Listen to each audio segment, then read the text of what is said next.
নমস্কার বন্ধুরা, welcome to unicorn. তো গাইস, রিসেন্টলি কলকাতা নাইট রাইডার্সকে নিয়ে ভিডিও বানানোর জন্য তোমাদের থেকে রিকোয়েস্ট আসছিল। তো কলকাতা নাইট রাইডার্সেরই একটা টপিকের উপর এই ভিডিওতে আমরা আলোচনা করব। তো বাই দ্য ওয়ে তোমাদের জানিয়ে রাখি, কলকাতা নাইট রাইডার্স কিন্তু মার্চের 15 তারিখ থেকে ইডেনে প্র্যাকটিস শুরু করে দেবে, প্রস্তুতি শুরু করে দেবে আইপিএল 2024-এর জন্য। তবে এই মুহূর্তে দাঁড়িয়ে কলকাতা নাইট রাইডার্স টিম তাদের জন্য ভালো খবর হচ্ছে যে ডোমেস্টিক যারা ব্যাকআপ প্লেয়ার তারাও কিন্তু ভালো ফর্মে আছে। অঙ্কুরিশ রঘুবংশী সে 100 করেছে, মনীষ পান্ডে 95 বলে 100-এর একটা দুর্দান্ত ইনিংস কালকে খেলেছে। তোমার চেতন সাকারিয়া উইকেট নিয়েছে। তো সব মিলিয়ে তারাও ফর্মে ফিরছে। বাকি বিদেশি প্লেয়ারদের কথা বললে সেই জায়গায় জেসন রয় সে কিন্তু তার দুর্দান্ত ফর্মটা কন্টিনিউ করছে। পিএসএল আজকে ম্যাচ খেলেছে, 48 বলে 75 রানের একটা দারুণ ইনিংস খেলেছে। তো সেখানে এটা ভালো খবর যে ডোমেস্টিক প্লেয়াররা ফর্মে আছে। নীতিশ রানা রান করছে, ভেঙ্কটেশের ব্যাট থেকেও রান আসছে। তো এগুলো ভালো সংকেত যে ডোমেস্টিক প্লেয়াররা কেকেআরের ফর্মে আছে।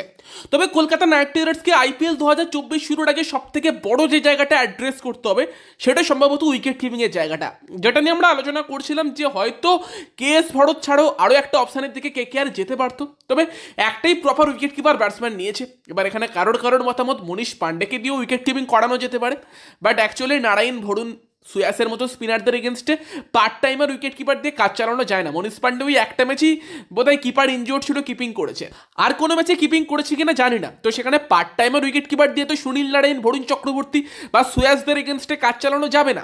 কারণ লাস্ট ইয়ারে আমরা দেখেছি লিটন দাসের স্টাম্পিং মিসের জন্য কেকেআরকে দিল্লি ম্যাচটা হেরে যেতে হয়েছিল।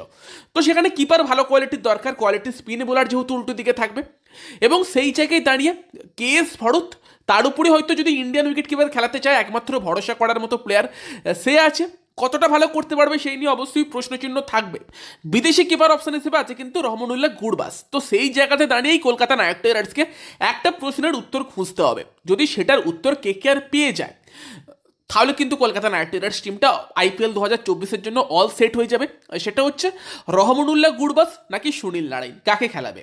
এবার সুনীল নারায়ণকে গৌতম গম্ভীর খুবই পছন্দ করে। তো সেই জায়গাতে টেম্পটেশন এটাই থাকবে সুনীল নারায়ণকে খেলানোর। তবে 10 বছর আগের নারায়ণ আর এই নারায়ণের মধ্যে পার্থক্য থাকলেও নারায়ণ অবভিয়াসলি এখনও 4টে কোয়ালিটি ওভার করে দেওয়ার ক্ষমতা রাখে, ম্যাচ ঘোরানোর ক্ষমতা এখনও রাখে।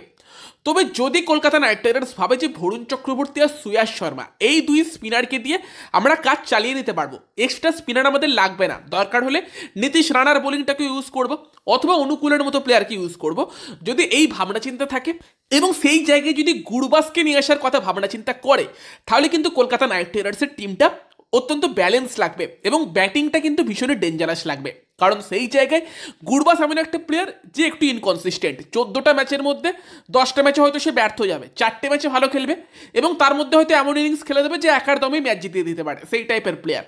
তবে সেই জায়গায় দাঁড়িয়ে যদি গুরবাসকে কেকেআর খেলায়, গুরবাসের সঙ্গে জেসন রয় একটা দুর্দান্ত ওপেনিং জুটি যেমন হবে, তার সঙ্গে সঙ্গে উইকেট কিপিংয়ের সমস্যাটাও মিটে যাবে। দেন 3-এ শ্রেয়াস, 4-এ নীতিশ, 5-এ ভেঙ্কটেশ, 6-এ Rinku, quality Indian middle order, সাথে আন্দ্রে রাসেল দুর্দান্ত ফর্মে আছে। ফিনিশিংয়ের জন্য এখন তো কোনো চিন্তাই থাকবে না রিঙ্কু আর রাসেল থাকলে। তো ওটা কিন্তু একটা কোয়ালিটি ব্যাটিং অর্ডার হয়ে যাচ্ছে। দেন এবার 8-এ খেলাও না, মিচেল স্টার্ককে খেলাও। মিচেল স্টার্ক তো ব্যাট করে দিতে পারে, 9-এ হর্ষিত রানা সেও ব্যাট করতে পারে, তো ব্যাটিংটাও লম্বা হয়ে গেল। 10-এ বরুণ চক্রবর্তী, 11-এ সুয়াস শর্মা। তো এটা কিন্তু একটা সুন্দর প্লেইং 11 হচ্ছে। এবার সেই জায়গায় তুমি যদি এই প্লেইং 11-এ দেখো, দুটো spin option, Nitish Rana third spinner, fast বোলিংয়ের ক্ষেত্রেও স্টার্ক, হর্ষিত রানা ছাড়াও কিন্তু রাসেল এবং ভেঙ্কটেশের অপশানটা আছে। তো বোলিংয়ে ডেপথ আছে। এবার ইম্প্যাক্ট প্লেয়ার পিচ অনুযায়ী নিয়ে আসা যেতে পারে। যদি নর্মাল পিচ হয় সেক্ষেত্রে চেতন সাকারিয়া অথবা বৈভব অরোরাকেও নিয়ে আসা যেতে পারে। লাস্ট ইয়ার কিন্তু আরোরা আর হর্ষিত রানা মিলেই লাস্টের দিকে কেকেআরের বোলিংটাকে সামলেছিল, ভালোই সামলেছিল। চেতন সাকারিয়ার অপশানটাও থাকছে। আর যদি স্পিনারের দরকার পড়ে সেক্ষেত্রে অনুকূল রয়কে নিয়ে আসা যেতে পারে, সেই অপশানটা খোলা থাকবে।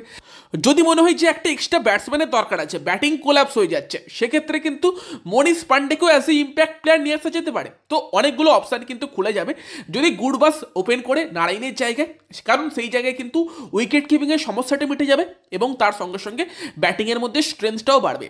তো সেখানে তোমাদের মতামত এই বিষয়ে কমেন্টে জানিও যে তোমাদের কি মনে হয়। এমনি নর্মাল পিচে যদি একদম খুব ড্রাই পিচ হয় সেক্ষেত্রে অবশ্যই নারায়ণকে খেলানোর টেম্পটেশন থাকবেই, সেখানে নারায়ণ ভীষণ ডেঞ্জারাসও হতে পারে। তবে যদি নর্মাল পাটা পিচ হয়, যেমন লাস্ট ইয়ারে নর্মালি আমরা ইডেনে পিচ দেখছিলাম, বা ধরো বাইরে খেলতে গিয়েও যদি পাটা পিচ পায়, সেক্ষেত্রে কি সুনীল নারায়ণের আগে রহমানুল্লাহ গুরবাসকে খেলানোটা ভালো অপশান হবে না?